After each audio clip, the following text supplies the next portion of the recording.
आगीच्या ज्वाळा मोठ्या होत्या, पण त्याहून मोठं होतं ते त्या जवानांचं कर्तव्य. कर्तव्यदक्षता निभावताना दोन अग्निशमन जवानांनी स्वतःचा जीव गमावला आणि संपूर्ण ठाणे शहर हळहळलं. ठाण्यातील गावदेवी भाजी मंडई येथे शॉर्ट सर्किटमुळे भीषण आग लागली होती आणि आग इतकी भीषण होती की परिसरात एकच गोंधळ उडाला. या आगीवर नियंत्रण मिळवण्यासाठी ठाणे महानगरपालिका अग्निशमन दलाचे जवान जीवाची पर्वा न करता आग विझवण्यासाठी झुंज देत होते.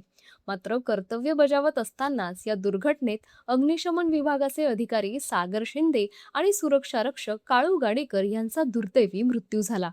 या घटनेनंतर ठाणे शहरात शोककळा पसरली असून शहीद जवानांप्रती हळहळ व्यक्त केली जात आहे.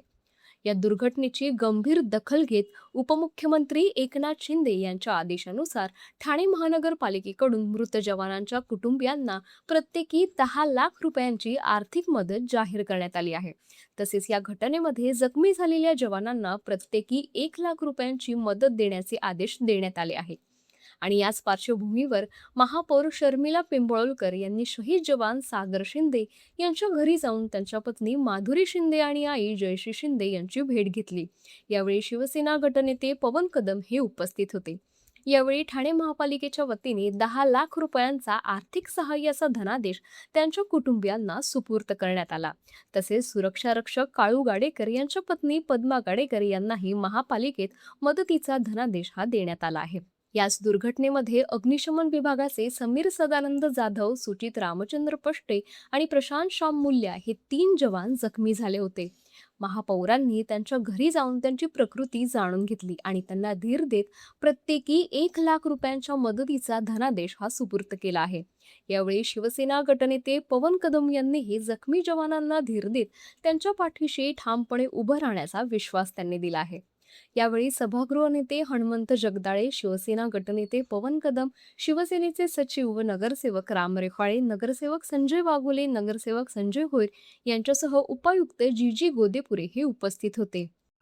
माननीय महापौर यांच्या समवेत सर्व पदाधिकारी आणि अधिकाऱ्यांच्या उपस्थितीमध्ये गावदेवी या ठिकाणी झालेली अतिशय दुःखद अशी दुर्घटनेच्या बाबत निश्चितच प्रकारे ठाणे शहरातल्या सर्वच नागरिकांना, राज्याचे उपमुख्यमंत्री शिंदे साहेबांना सुद्धा अतीव दुःख झालं आणि त्या अनुषंगाने यामध्ये झालेले 2 मृत्युमुखी आणि 3 जखमी यांना निश्चित प्रकारे महापालिकेच्या वतीने एक तात्काळमधून मृत्युमुखींना 10 लाख रुपये आणि जखमींना 3 लाख रुपये देण्याचं त्याच दिवशी आम्ही जाहीर केलं होतं.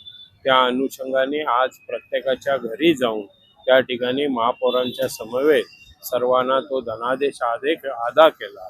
त्याचबरोबर गावदेवी या ठिकाणी असणाऱ्या बांधकामासंबंधी 1 जून पूर्वी त्या ठिकाणचं बांधकाम पूर्ण करून पूर्वतः त्या ठिकाणी मार्केट चालू करण्यासंबंधी भूमिका घेतली होती. त्या अनुषंगाने आज या ठिकाणी आम्ही पाहणी केली असता त्या ठिकाणी निश्चित प्रकारे त्या कामाचं स्वरूप जर पाहता 1 जूनला ते शक्य नाही आणि अजून 10-15 दिवस लागतील आणि त्या ठिकाणचे काम अतिशय चांगल्या प्रकारे सुस्थितीमध्ये भविष्यात अशी घटना घडू नये त्या अनुषंगाने करण्याची भूमिका घेतली. त्या दृष्टिकोनातून येत्या शुक्रवारी 3 वाजता संबंधित अधिकारी आणि त्या विभागाच्या कामासंबंधित त्या विभागातले लोकप्रतिनिधी यांच्या समवेत एक बैठक घेऊन एक चांगल्या प्रकारचं तीच इमारत त्या ठिकाणी सुस्थितीत निर्माण करण्याची भूमिका आम्ही घेतलेली आहे आणि त्या दृष्टिकोनातून आजचा दौरा हा होता. पाहणी केली पण जसं तुम्ही उल्लेख केला 1 जून पर्यंत ते शक्य नाही होते, तर किती दिवसांचा कालावधी असून साधारण एक 10-15 दिवसाचा कालावधी लागेल का त्या ठिकाणी असणाऱ्या ज्या त्रुटी